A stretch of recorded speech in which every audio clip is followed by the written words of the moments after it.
우리 옆에 있는 분들과 함께 인사 나누시고 격려해 주셨으면 좋겠습니다. 함께 예배해서 고맙습니다. 함께 예배해서 고맙습니다. 예, 악수하실 분은 악수해 주시고, 예, 한번 이렇게 도닥여 주시고, 빨리요.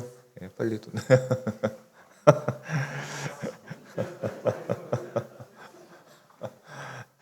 와이파이로. 지난주부터 우리는 이제 우리의 삶이 선교적인 삶을 함께 나누고 있는데요. 한번 같이 해볼까요? 나의 입은 은혜의 수단입니다.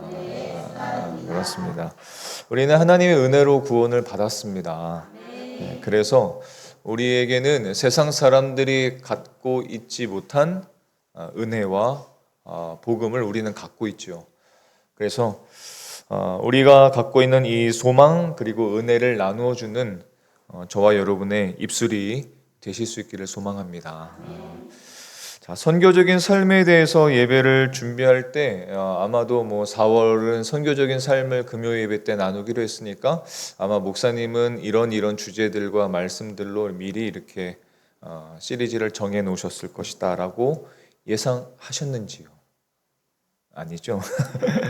대부분의 경우는 시리즈를 주보에 내놓고도 사실은 아무것도 안 정해져 있는 상태가 많습니다.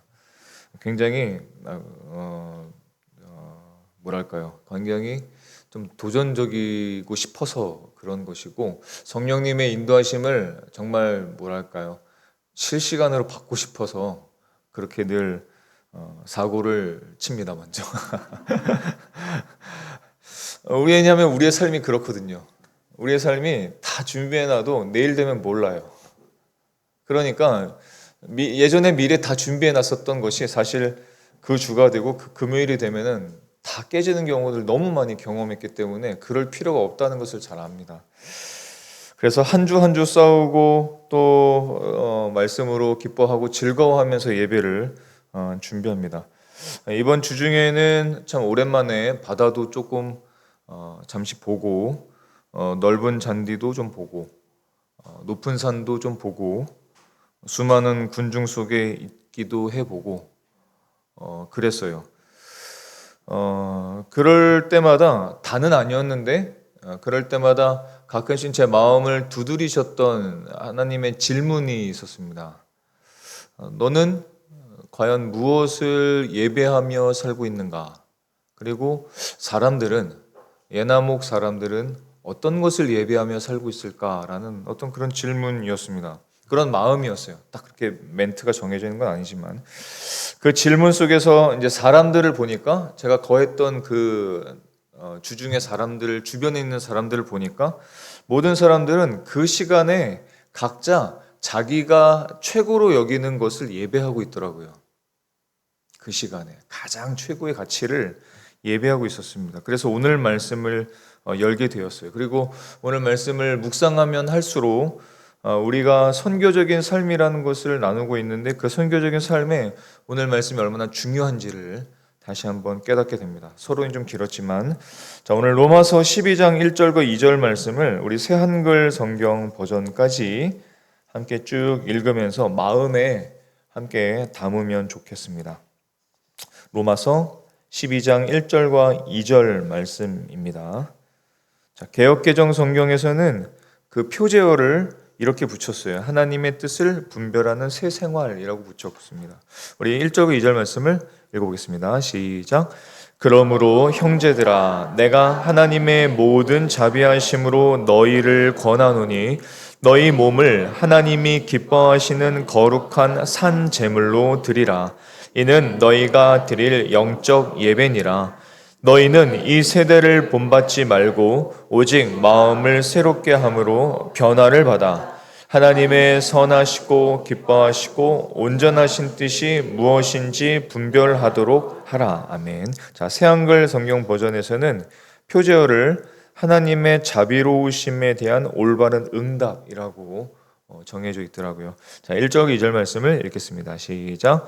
그러므로 형제 자매 여러분, 나는 하나님의 자비하심에 기대어 여러분에게 권유합니다. 여러분의 몸을 살아있는 희생 제물로 하나님이 마음에 들어 하실 거룩한 희생 제물로 바치십시오. 이것이야말로 여러분이 드릴 참된 예배입니다. 이 세대의 흐름에 자신을 맞추지 말고 생각을 확 새롭게 해서 달라지십시오. 그리하여 하나님의 뜻이 무엇인지 곧 무엇이 선하고 하나님 마음에 들고 완전한 것인지를 검증하여 밝혀내십시오. 아멘. 그래서 이 두 말씀을 통해서 제목을 이렇게 정했습니다. 한번 해볼까요? 삶을 예배가 되게 하셨습니다. 결론부터 좀 내릴까요? 우리의 삶이 예배가 되는 그 모든 시간, 그 모든 장소에서는 세상 사람들은 우리를 통해서 하나님을 마주하게 될 것입니다. 그러니까 우리의 삶이 예배가 되는 시간, 장소, 어떤 여건, 그 상황, 어떤 장소든지 어떤 시간이든지 내 삶이 예배가 되는 곳이라면 그곳은 선교적인 삶이 되고 사람들이 하나님 나라를 마주하게 되는 통로가 될 것입니다. 그런 말씀이에요. 그것이 그리스도인의 삶이고 예배자의 삶이고 선교적인 삶이라는 것을 함께 나누고자 합니다. 자, 그러면 이것을 제대로 알려면 예배가 무엇인지에 대한 분명한 개념을 다시 한번 정립할 필요가 있습니다. 우리가 흔히 예배를 교회에 와서 드리는 것, 혹은 찬양과 기도의 시간, 혹은 교회에서 드리는 의식 등으로 생각하죠. 근데 그것은 물론 예배이기도 하지만 예배의 일부입니다. 일부죠. 성경은 예배를 더욱 훨씬 비교할 수 없을 정도로 크고 아름답고 광대한 개념으로 예배를 말씀하세요. 예수님께서 직접 말씀하신 것을 한번 들어보십시오. 요한복음 4장 21절의 말씀을 보면 예수께서 이르시되 여자여 내 말을 믿으라. 이 산에서도 말고 예루살렘에서도 말고 너희가 아버지께 예배할 때가 이르리라 라는 말씀을 주셨습니다. 근데 이 말씀을 잘 보면 예배라는 것은 장소의 개념을 뛰어넘습니다. 장소의 문제가 아니라는 것이죠. 그리고 무슨 문제냐면 아버지라고 했습니다. 즉 관계의 문제라는 겁니다. 예배는 관계예요. 예배는 관계입니다. 예배는 하나님, 우리를 창조하시고 우리를 구원하시려고 예수님을 보내신 그 하나님과의 관계가 맺어지는 것이 예배예요. 예배라는 것은 그래서 하나님을 최고의 가치로 두고 그분과 삶 속에서 나누는, 삶 속에서 그분을 최고의 가치로 경험하고 인정하고 믿고 살아간 어떤 하나님과의 사랑의 관계, 사랑의 경험, 이것이 예배입니다. 그래서 안타까운 것이 있습니다.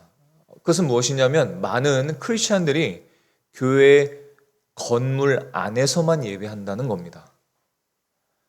주님께서 말씀하신 예배의 개념은 하나님 아버지와의 관계예요. 사랑의 관계입니다. 하나님을 최고의 가치로 두고 하나님을 경험하고 하나님을 누리고 하나님과 맺는 것이 바로 예배죠.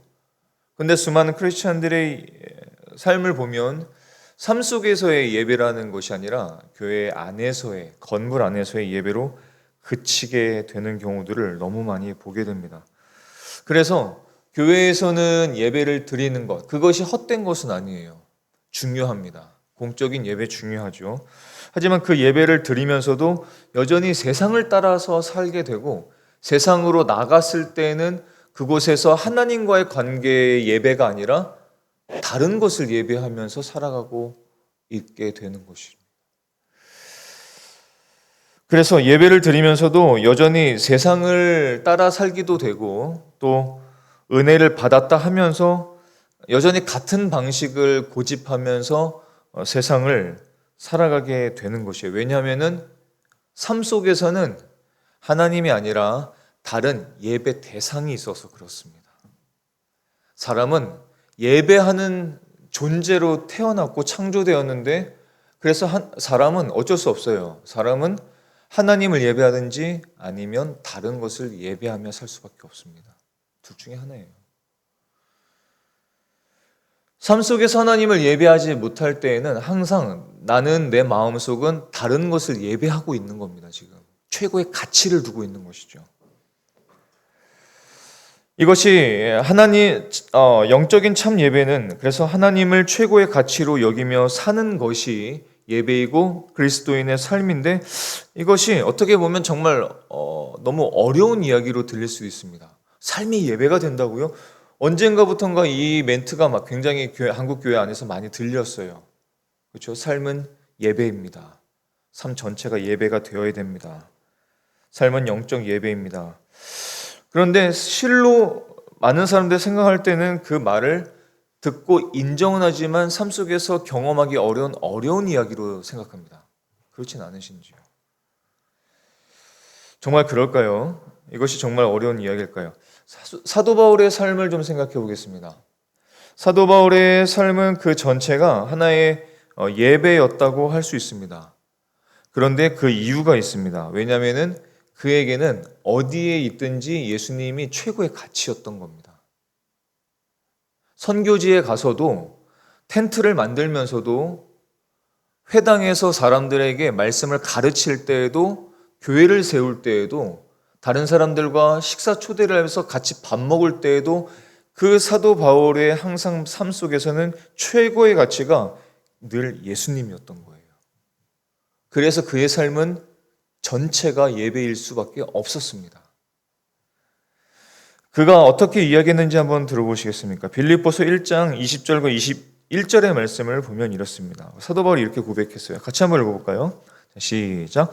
나의 간절한 기대와 소망을 따라 아무 일에든지 부끄러워하지 아니하고 지금도 전과 같이 온전히 담대하여 살든지 죽든지 내 몸에서 그리스도가 존귀하게 되게 하려 하나니 이는 내게 사는 것이 그리스도니 죽는 것도 유익함이라. 아멘. 예수님이 얼마나 자신의 최고의 가치인지 죽는 것도 유익하대요. 왜 유익하냐면 죽어도 예수님과 영원히 함께 살 수 있으니까요. 그러니까 사도 바울의 삶은 온통 어디에서 무엇을 하든지 최고의 가치가 예수님이 아닌 적이 없습니다. 계속 예수님이 최고의 가치였던 것이에요. 그래서 그는 그리스도를 자신의 삶의 최고의 가치로 여겼고 그의 삶의 가장 귀한 분으로, 존귀한 분으로 늘 인정했습니다. 그리고 하나님은 그의 삶을 통해서 영광을 받으셨습니다. 그래서 그의 삶은 항상 그리스도인의 삶이었고 예배자의 삶이었고 선교적인 삶일 수밖에 없었던 것이에요. 여기서 우리의 문제가 확연하게 드러나죠. 우리의 아픔이 여기서 드러납니다. 실제로는 우리가 우리의 삶 속에서 예수 그리스도를 최고의 가치로 여기지 못한다는 겁니다. 교회에서는 그럴 수 있어요. 왜냐하면 믿음이 없는 사람들도 교회 와서는 그런 분위기 속에 있습니다. 그래서 예배 드릴 때는 최고의 가치가 예수님인지를 인정도 하고 보기도 하고 느끼기도 해요. 근데 삶으로 나아가면 어떻습니까? 예수님 말고 나에게 가치가 될 것들이 굉장히 많아요. 너무 많아요. 너무너무 많습니다. 그래서 그 삶의 현장에서는 예수님이 최고의 가치가 되지 못하니까 예수님을 예배하지 못하고 하나님을 예배하지 못하고 다른 것을 자꾸 예배하게 되는 것이죠. 그래서 어떤 사람들은 교회에서만 벗어나면 돈을 예배합니다. 돈을 계속 예배해요. 돈을 막 번다는 뜻도 아니고 막 그렇게 막 찾아다닌다는 뜻도 아닙니다. 마음속에 최고의 가치가 돈이라는 거예요. 최고의 가치가 예배 대상이기 때문에 그때는 돈을 예배하고 있는 겁니다. 또 어떤 사람들은 사람을 예배해요. 누군가를 계속 봅니다. 최고의 가치가 그 사람이에요. 계속 그 사람을 생각하죠. 어떤 사람들은 교회를 벗어나면 문화를 예배합니다. 문화가 내 최고의 가치예요. 최고의 내 자랑거리입니다. 자랑할 거리고 얻을 거리. 어떤 사람들은 노래를 예배합니다. 노래를 예배해요. 어떤 사람들은 자신의 재능을 예배하기도 합니다. 자신의 재능이 최고의 가치가 되는 거죠. 어떤 사람들은 자연을 예배합니다. 요즘 사람들 많이 그러죠. 자연을 예배합니다. 자연을 우상시하게 돼요. 어떤 사람들은 저도 위험하지만 스포츠를 예배합니다. 스포츠가 최고의 가치가 되어버렸어요. 러닝하고 운동하고 라켓으로 치고 하는 그 모든 순간순간들이 나에게 최고의 가치가 되는 것이죠. 어떤 사람들은 동물을 예배하기 시작했습니다. 사람들도 하나님도 다 뒤로 가고 동물이 최고예요. 어떤 사람들은 자신의 궁금증, 자신의 확신, 자신의 호기심을 예배하면서 살아갑니다. 그게 그 순간 최고의 가치가 되는 것이죠. 이상하게 되어버린 겁니다. 하나님께서는 예수 그리스도를 보내셔서 예수를 그리스도로 믿게 하고 예수님을 인생의 최고의 가치로 여기게 만드셨습니다. 그런데 그런 인생들이 그 가치가 자꾸 바뀌는 거예요. 예배 대상이 자꾸 바뀌는 겁니다.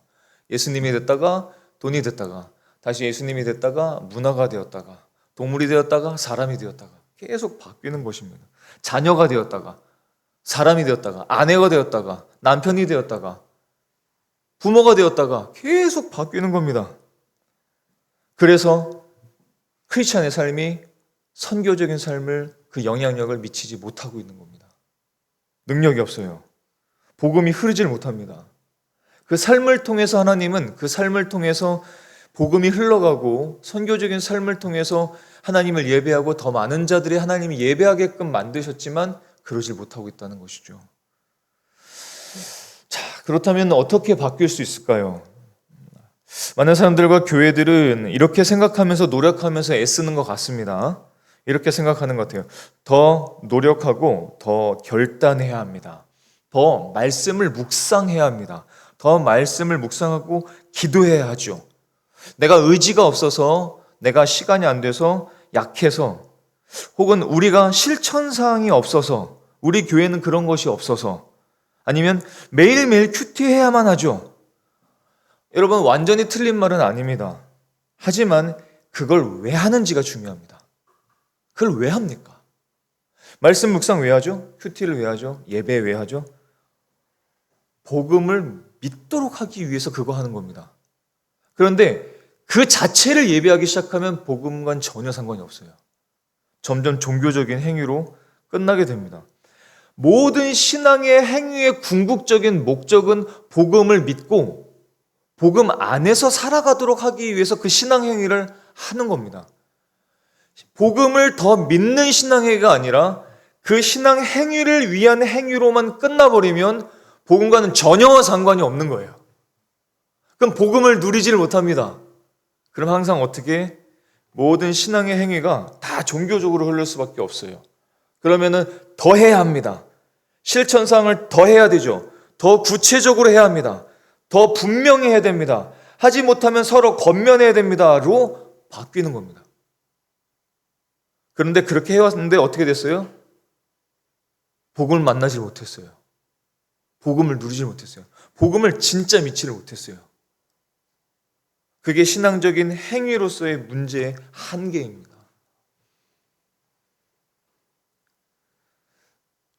개인적으로 보면 저는 요즘 점점 더 그것을 너무 많이 깨닫고 있는 것 같습니다. 그런 신앙의 행위가 저에게는 언젠가는 굉장히 자랑거리였어요. 자랑거리였습니다. 굉장한 자랑거리였죠. 말을 하진 않아도 말하진 않아도 스스로는 굉장한 자랑거리였습니다. 그리고 무언가를 하지 않는 것, 무언가를 하는 것이 굉장한 유익이라고 생각했고 굉장한 자랑거리였습니다. 그런데 그것이 자랑거리가 되는 바람에 복음이 자랑이 못됐습니다. 복음을 마주할 수가 없었어요. 복음을 만나지 못했습니다. 나중에 보니까 아무런 힘도 없어요. 지혜도 없고 능력도 없다는 것을 발견하게 됩니다. 그래서 오늘 우리는 또 다시 복음을 마주해야 됩니다. 복음을 다시 마주하셔야 돼요. 복음이 깊은 믿음이 되어야 합니다. 그래야 됩니다. 그래야 모든 신앙의 행위가 의미가 있기 시작합니다. 많은 사람들이 복음을 알지만 실제로는 믿지 못하고 있어요. 머리로는 아는데 믿음으로 받지 않았습니다. 하나님께서 다 하셨다. 예수님께서 다 이루어 놓으셨다. 그것을 믿고 살아가면 된다라는 것이 굉장한 허무맹랑한 이야기로밖에 들리질 못합니다. 아직도 많은 사람들이. 그래서 머리로는 많이 알지만 믿음으로 받지 못하고 믿음으로 심지어 깊은 믿음으로 나가지 못해서 흔들리고 세상적인 삶에서 한 걸음도 빠져나오지 못했던 것을 보게 됩니다. 자, 사도 바울이 오늘 우리에게 전한 로마서 12장의 말씀은 변화된 삶을 선포하고 있습니다. 우리의 삶이 예배가 되어야 된다라고 말하고 있고 우리가 새로운 마음을 갖고 하나님의 뜻을 분별하며 살아야 된다라고 말하고 있습니다. 하지만 분명한 것은 그 이전에 말했던 것이 더 중요합니다. 12장부터 16장까지는 크리스찬의 삶, 변화된 삶을 말하고 있어요. 하지만 그것을 말하기 위해서 사도 바울은 1장부터 11장까지 했던 작업이 있습니다. 복음이 뭐냐 이겁니다. 복음이 뭐냐? 이걸 먼저 밝혔어요.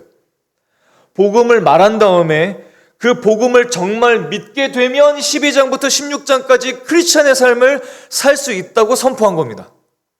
반대로 말하면 1장부터 11장까지 선포한 복음을 제대로 믿음으로 받지 못하면 12장부터 16장까지에 있는 크리스찬의 삶이 무의미하다는 거예요. 안 된다는 겁니다. 그럴 수가 없다는 거예요. 로마서를 전체적으로 우리가 볼 필요가 있습니다. 변화된 삶을 선포하기까지 복음을 먼저 선포했다는 것을 기억해야 됩니다. 복음을 온전히 믿지 않는 이상 변화된 삶이 나타날 수 없다는 거예요. 너무 충격적인 이야기입니다. 하지만 우리가 이것을 직면했으면 좋겠습니다. 직면했으면 좋겠어요. 복음을 정말로 믿지 않는다면, 정말로 믿음으로 받고 있지 않는다면 변화된 삶은 나타나지 못합니다. 안 됩니다. 그럴 수가 없습니다. 왜? 변화된 삶은 사람의 의지로 안 되니까요. 수고로는 안 되니까요. 결단으로도 안 되니까요. 많은 신앙생활로도 안 되니까요. 그래서 오히려 간단해집니다. 복음을 제대로 믿으면, 복음을 깊이 있게 믿으면, 복음만을 내 유일한 가치로 소중하게 믿으면 변화된 삶이 자연스럽게 나타난다는 겁니다. 그게 1장부터 11장, 12장부터 16장까지의 연결입니다. 그게 로마서의 연결이죠. 복음을 마주하고 복음을 깊이 믿을 때 모든 종교 생활에서 벗어나게 되고 새로운 마음을 갖게 되고 새로운 삶을 살게 되고 새로운 라이프 스타일로 살게 된다는 것입니다. 굉장히 직면되는 복음이라는 거예요. 복음이 무엇입니까? 우리는 하나님을 사랑하지 않았습니다. 않았던 사람이에요. 우리는 죄인이었습니다. 하지만 우리는 스스로 구원할 수 없었습니다. 그런데 하나님은 우리를 포기하지 않으셨습니다. 예수 그리스도를 보내주셨습니다. 그래서 우리는 은혜로 믿음으로 하나님의 자비하심 가운데 의롭다 하심을 받았습니다. 예수님께서 십자가에 자신을 내어주심으로 우리가 하나님을 사랑하지 않는 죄, 우리가 하나님을 최고의 가치로 여기지 않는 그 죄를 대신 짊어지셨습니다. 그게 소식이에요. 우리에게 들려진 소식입니다. 그 소식을 믿으라는 거죠. 이것을 믿는 사람은 정말로 믿는 사람은 예수 그리스도가 최고의 가치가 될 수밖에 없습니다. 이것을 정말로 그 복음이 우리에게 들려진 소식을 복음을 정말 믿는 사람은 예수님을 최고의 가치로 둘 수밖에 없습니다. 최고의 사랑이 될 수밖에 없고 이 믿음이 변화의 출발이 되는 겁니다. 변화는 우리의 힘으로 되는 게 아니라 그 복음을 믿는 즉시 변화가 시작되는 겁니다. 그것이 로마서 1장부터 11장까지 복음의 내용이었어요. 그리고 오늘 말씀이 이렇게 시작을 하는 겁니다. 12장 1절에 이렇게 시작하죠. 그러므로 라고 시작을 하는 겁니다. 그러므로 1장부터 11장까지 전해진 그 복음을 믿으면 그러므로 라고 시작을 하는 겁니다.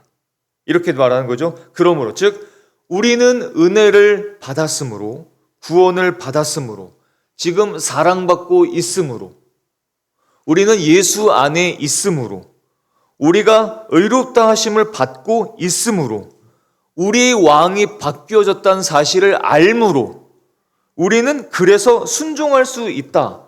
우리의 삶은 이제 산 제사가 되었다. 산 제사로 살아갈 수 있다라고 말씀하시는 겁니다. 1장부터 11장까지 복음이 없으면 수고로밖에 안 들려요. 이 말씀이, 오늘 말씀이. 산 제사가 되어야 돼. 새로운 마음으로 자꾸 바뀌어야지. 그래야지 변화를 받을 수 있어. 그래야지 크리스찬답게 살 수 있어 라고 하는 말밖에 안 되는 겁니다. 1장부터 11장까지 전해진 그 복음을 믿으면 내 삶이 예수님 때문에 산 제사가 되었다라고 믿는 사람은 산 제사로 살아가는 겁니다. 그 복음을 못 믿으면은 산 제사로 되어야지, 또 노력해야지, 다시 기도해야지, 또 말씀 묵상해야지, 이번 주 못했으니까 또 해야지, 이런 수고로밖에 안 되는 거예요. 이 지치는 종교 생활을 누가 더 합니까? 이제 사람들이 안 해요. 그러니까 종교 생활만 하던 사람들이 교회를 떠나는 겁니다. 왜요? 지쳤으니까요. 종교 생활은 지칩니다. 그런데 복음 생활은 지치지가 않아요. 그게 다른 겁니다. 완전히 다른 거예요. 그래서 복음을 제대로 믿는 사람은 내가 그렇게 의롭다함을 받았구나, 구원을 받았구나, 내 삶은 산 제사가 되었구나, 내 삶은 하나님의 성전이 되었구나, 내 삶을 통해서 하나님이 일하시고 있구나, 이것을 진짜로 믿으니까 때때로 넘어져도 다시 일어납니다. 종교 생활을 더 이상 반복하지 않아요. 교회를 여러 가지 이유들 때문에 떠나지 않습니다. 복음을 믿으니까요. 이것이 정말 너무나 큰 문제라는 것을 점점 알게 됩니다. 자, 오늘 말씀을 한 번 더 보시면 이렇습니다. 제가 읽을게요. 그러므로 형제들아, 내가 하나님의 모든 자비하심으로 너희를 권하노니 너희 몸을 하나님이 기뻐하시는 거룩한 산 제물로 드리라. 안 되었던 삶을 드리라는 말이 아니라 되고 있으니까 드리라는 뜻입니다. 이는 너희가 드릴 영적 예배니라. 너희는 이 세대를 본받지 말고 오직 마음을 새롭게 함으로 변화를 받아 하나님의 선하시고 기뻐하시고 온전하신 뜻이 무엇인지 분별하면서 살아라. 이렇게 말씀하시는 거예요.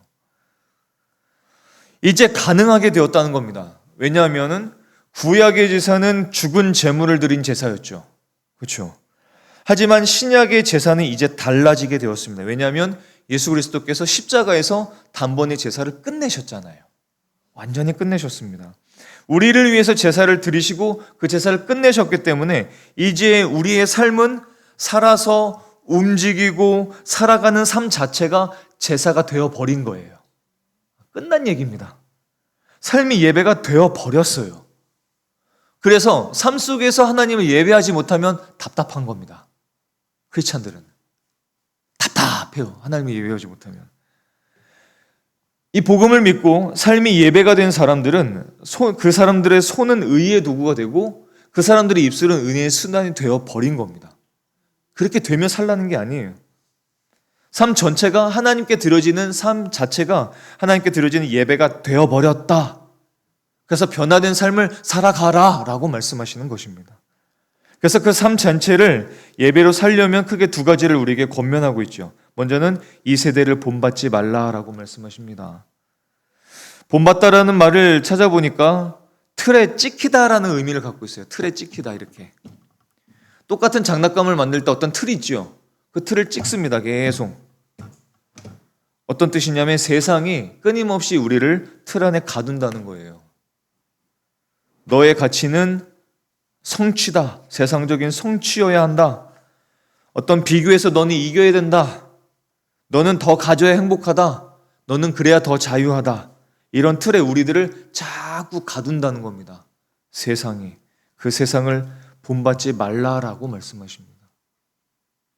그리고 마음을 새롭게 함으로 변화를 받으라고 말씀하세요. 마음을 새롭게 하라는 말씀을 잘 우리가 기억했으면 좋겠습니다. 마음을 새롭게 하라는 것은 단순히 기분이나 감정을 바꿔보라는 말씀이 아닙니다. 마음을 새롭게 하라는 것은 네가 마음을 좀 새롭게 해보아 라는 뜻이 아닙니다. 뜻이 아닙니다. 1절과 2절은 연결되어 있습니다. 변화는 행동으로 되는 것이 아니죠. 외적인 행동으로 일어나는 것이 아니라 이 안에서 변화될 때 변화된 삶이 나타나게 되는 겁니다. 즉, 행동의 변화에 기대하지 말고 마음을 새롭게 되었을 때 변화된 예배자의 삶을 살게 된다. 어떻게 말하냐면 이렇게 말하는 겁니다. 복음은 이렇게 말하는 거예요. 너는 사랑받은 사람이고 너는 이미 사랑받고 있고 너의 가치는 십자가고 너는 예수 안에서 충분한 사람이야 라고 말씀하십니다. 그게 복음이에요. 마음을 새롭게 하라는 것은 뭔가 없었던 것을 새롭게 하라라는 그런 뜻이 아니라 예수님께서 그렇게 하셨다라는 마음을 가지라라는 뜻입니다. 그 마음을 가지라는 뜻이에요. 그 마음을, 그 진리와 그 복음을 믿으라는 뜻입니다. 그렇게 되면 마음이 새롭게 됩니다. 그렇게 되면 마음이 새롭게 돼요. 내가 예수님 안에서 새로운 피조물이 되었어. 온통 내 삶은 산 제사가 되었어. 내 삶은 예수 안에 있는 삶은 안전해. 그 복음을 믿는 즉시 마음이 새롭게 됩니다. 마음이 새롭게 되면 새롭게 된 마음으로 새로운 삶을 살아가는 거죠. 새로운 삶은 행동을 막 바꾸어서 되는 것이 아니라 이 안에 복음을 믿는 그 마음이 될 때 새로운 삶을 살아가게 되는 겁니다. 그래서 많은 크리스찬들의 삶이 변화되지 못하는 이유는 실제로는 그 복음을 깊이 있게 믿지 못하고 있다는 거예요. 너무 슬픈 이야기입니다. 너무 슬픈 소식이에요. 그래서 실제로는 하나님이 아니라 세상을 자꾸 예배하고 있으니까 세상 기준으로 살게 되고 사람들의 인정에 막 사람들이 무너지고 비교하는 것에 무너지고 누군가 말하면 꼬꾸라져 버리고 실패에 무너져 버리고 그렇게 되는 겁니다. 근데 복음으로 기준으로 살게 되면은 무너지지가 않죠. 자꾸 다시 일어나게 됩니다. 무너지질 못해요. 왜냐하면 내 모든 최고의 가치가 예수님이다 보니까 예수님이 무너지신 적 있으신지요? 예수님이 최고의 가치이신데 예수님의 예수님의 능력과 그 말씀이 그 권능이 적어지신 적이 있으신지요? 그런 적이 없으십니다. 예수님을 최고의 가치에 두고 살면 그 삶이 지탱되죠. 유지됩니다. 하나님을 기뻐하는 그 기쁨이 유지됩니다. 우리가 거하는 곳에서 하나님을 예배한다는 것은 그런 뜻입니다. 거하는 곳에서 하나님께 말씀을 열고서 기도하고 말씀을 읽어라. 그런 것이 그곳에서 예배한다는 뜻이 아니라 그 삶의 현장에서 그곳에서 복음을 기준으로 사는 겁니다. 예수님을 최고의 가치로 여기면서 그곳에서 사는 거예요. 그런 삶이 예배자의 삶이고 선교자의 삶을 사는 것입니다. 그 삶을 통해서 사람들은 하나님 나라를 보게 되는 거예요. 왜요? 그 사람들의 삶을 보니까 세상 사람들의 삶하고 너무 다른 거거든요. 이 사람들이 너무 달라요. 찬양 중에 나의 예배를 받으소서라는 곡이 있습니다. 오랫동안 부르지 않았었던 것 같은데 기회가 되면 부를 것 같아요. 나의 삶이 예배가 되기를 소망합니다라는 주제입니다. 이 찬양의 가사가 참 이것을 너무 많이 표현했어요. 잘 표현한 것 같습니다. 나의 예배를 받으소서라는 찬양인데 가사가 이렇습니다. 오 주님, 당신은 내 삶 구석구석까지 감찰하시며 나를 응원하시는 분, 내 길을 밝혀서 영원한 생명의 길로 인도하시며 나를 격려하시는 분. 크고 작은 갈등을 겪곤 하지만 항상 결국 당신을 선택하게 됩니다. 나의 유일한 고백의 대상은 오직 아름다운 당신뿐입니다. 나의 유일한 고백의 대상은 오직 아름다운 당신뿐입니다. 나의 예배를 받으소서, 홀로 영광을 받으소서, 주여 나의 주여. 이게 교회 안에서 하는 게 아니라 삶의 현장에서 하는 거예요. 삶의 현장에서. 삶의 현장 속에서 우리가 살다 보면 크고 작은 갈등을 너무 많이 겪습니다. 예수님이 최고의 가치일 때도 있지만 분명히 그렇지 못할 때도 많죠. 갈등이 일어나는 거예요. 내가 이것을 선택할지 저것을 선택할지 계속 갈등을 하게 됩니다. 그런데 예배자의 삶을 보세요. 어떻게 돼요? 결국 당신을 선택합니다. 어떤 상황 속에서도 당신을 선택합니다. 이것이 예배자의 삶이죠. 선교자의 삶입니다. 그 삶을 어떻게 우리가 계속해서 맛보면 좋을까요? 2절의 말씀을 한 번 더 집중해서 보면 좋을 것 같습니다. 2절의 말씀을 보면 너희는 이 세대를 본받지 말고 오직 마음을 새롭게 함으로 변화를 받아 하나님의 선하시고 기뻐하시고 온전하신 뜻이 무엇인지 분별하도록 하라라고 말씀하십니다. 마음의 변화는 우리가 자꾸 맛보는 능력에 있어요. 지난 주일날 설교 때 함께 나눴지만 말씀이 나의 경험으로 만드는 습관이 자꾸 되어야 됩니다. 말씀이 나의 경험이 돼요. 남의 경험 말고 내 경험이 되어야 됩니다. 마음의 변화는 맛보는 능력이죠. 꿀이 달다는 것을 모르는 사람은 없습니다. 하지만 그 꿀이 달다는 것을 아는 방법은 두 가지죠. 하나는 누군가에서 누군가한테 듣고 아는 것으로 아는 겁니다. 또 하나는 뭐예요? 맛보는 겁니다. 직접 먹는 거예요. 누구의 평가가 확실할까요? 맛본 사람의 평가가 확실하겠죠. 하나님도 마찬가지입니다. 진짜 변화는 무엇이냐면 내가 아는 것은 소용이 없어요. 진짜 크리스천의 삶은 내가 아는 것으로는 변화가 없습니다. 안 되는 거예요. 그럴 수가 없습니다. 지식은 나의 경험이 되질 못합니다. 지식은 나의 진짜가 되질 못해요. 진짜 변화는 무엇이냐면 내가 맛볼 때 경험이 되는 것입니다. 그래서 성경은 말씀하시죠. 맛보고 알지어다. 시편 34편 8절에 너희는 여호와의 선하심을 맛보아 알지어다. 여러분 하나님의 선하심을 맛보신 적 있으신지요? 맛보신 적 있으신지요? 맛보신 분은 하나님이 선하시다는 것을 부정할 수가 없습니다. 하나님이 악하다는 말을 인정할 수가 없습니다. 어떤 순간에서도 하나님은 선하셔라는 말이 고백이 튀어나옵니다. 왜? 맛봤으니까. 맛봤으니까요. 또 이렇게 말씀하십니다. 마음의 눈을 밝히사라고 말씀하세요. 에베소 1장 18절의 말씀을 보면 너희 마음의 눈을 밝히사 그의 부르심의 소망이 무엇이며 성도 안에서 그 기업의 영광이 풍성함이 무엇이며 이것을 진짜 본 사람, 밝히 본 사람, 이건 지식이 아닙니다. 영적인 경험인 것이죠. 영적인 경험을 한 사람은 삶이 변화되게 되어 있습니다. 그것이 선교적인 삶이죠. 왜 이것을 말씀을 드리느냐? 왜 이것이 중요하냐? 우리가 살아가고 있는 삶의 95%, 보통 그렇게 표현을 하죠. 삶의 95%는 깊이 생각하지 않고 살아갑니다. 어떻게 생각하십니까, 여러분? 삶의 95%의 삶은 깊이 생각하지 않고 살아가고 이렇게 살아갑니다. 이미 살아가던 대로 살아갑니다. 어떻습니까? 거의 그렇지 않습니까? 이미 형성되어 있는 어떤 삶, 형성되어 있는 마음의 상태로 살아갑니다. 그것이 95%예요. 크리스찬의 삶은 예수님 때문에 변화된 삶인데, 변화된 삶을 살지를 못해요. 살다가 그대로 살다가. 그런데 우리에게 소망이죠. 우리가 변화된 삶을 은혜로 받았다는 것을 믿고 또 그 삶을 살 수 있도록 성령님께서 도와주신다는 것을 믿고 그래서 예수 그리스도가 내 삶의 최고의 가치라는 것을 분명하게 인식하고 그것을 어떤 삶 속에서도 자꾸 인식하고 그것을 믿음으로 바라볼 때 우리는 그 삶 속에서 변화된 삶을 살아갈 수 있게 되는 것입니다. 결국은 하나님을 가장 가치 있게 여기는 삶을 살 때 나의 삶은 살아있는 영적 예배가 되고 삶 전체가 예배가 될 수 있습니다. 그리고 이 삶을 통해서 하나님 나라와 복음이 전파될 수 있습니다. 그래서 유진 피터슨 목사는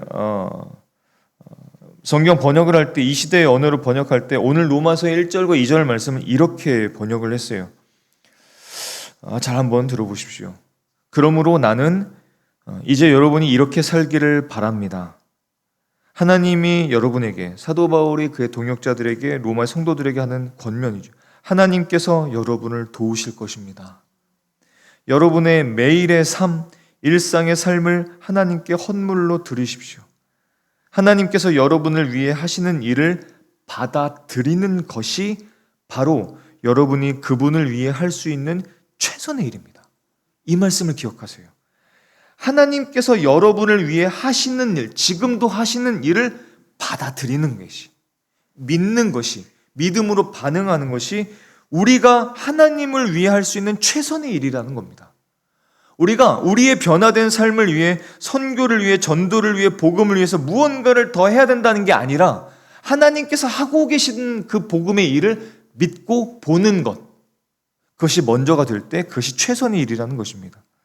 이어서 말씀드리죠. 문화에 너무 잘 순응하여 아무 생각 없이 동화되어 버리는 일이 없도록 하십시오.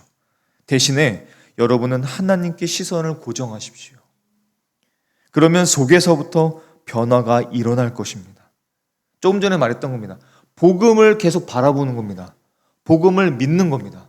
복음을 향해 내 마음을 활짝 열고 복음을 향해 시선을 고정하는 겁니다. 그러면 어떻게 돼요? 안에서부터 변화가 일어나게 될 것입니다. 그분께서 여러분에게 바라시는 것을 흔쾌히 인정하고 조금 더 머뭇거리지 말고 거기에 응하십시오. 반응하십시오.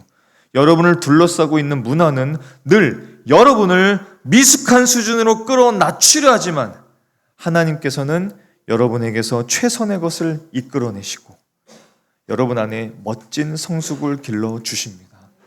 하나님이 하시고 계십니다. 하나님이 하고 계십니다. 이것을 정말 믿으시기를 주님의 이름으로 축원합니다. 우리가 세상 속에 살지만 우리는 세상에 속한 사람들이 아닙니다. 그거는 예전으로 끝났습니다. 우리는 완전히 소속이 달라졌습니다. 하나님 나라는 멀리 있는 것도 아니고 우리가 막 드러내려고 노력해야 되는 것이 아니라 내가 하나님을 바라볼 때 자연스럽게 드러나는 것이 하나님의 나라입니다. 시작이 거창하지 않아요. 우리에게 주신 그 복음을 믿는 겁니다. 그게 시작입니다. 우리에게 주신 그 좋은 소식을 믿는 겁니다. 그 믿음은 모든 것을 변화시킬 겁니다. 믿음이 세상을 이기는 것이기 때문에 그렇습니다. 세상은 우리의 행위를 따라 변화되는 것이 아니라 우리의 믿음을 따라 변하게 되어 있어요. 하나님께서 우리에게 원하시는 이 로마서 12장의 말씀을 통해서 결국 바라시는 것은 우리에게 주신 그 복음을 정말로 믿는가? 이 질문입니다. 정말로 믿는다면 12장부터 16장까지의 변화되는 크리스찬의 삶은 자연스럽게 나타나게 될 거예요. 하지만 그 복음을 예수 하나님께서 하시는 일들을 진정으로 복음으로 믿지 못한다면 우리는 죽도록 노력해도 변화된 삶을 살 수 없습니다. 우리에게 주신 복음이 진짜 믿음이 되실 수 있기를 예수님의 이름으로 축원합니다. 기도하겠습니다. 함께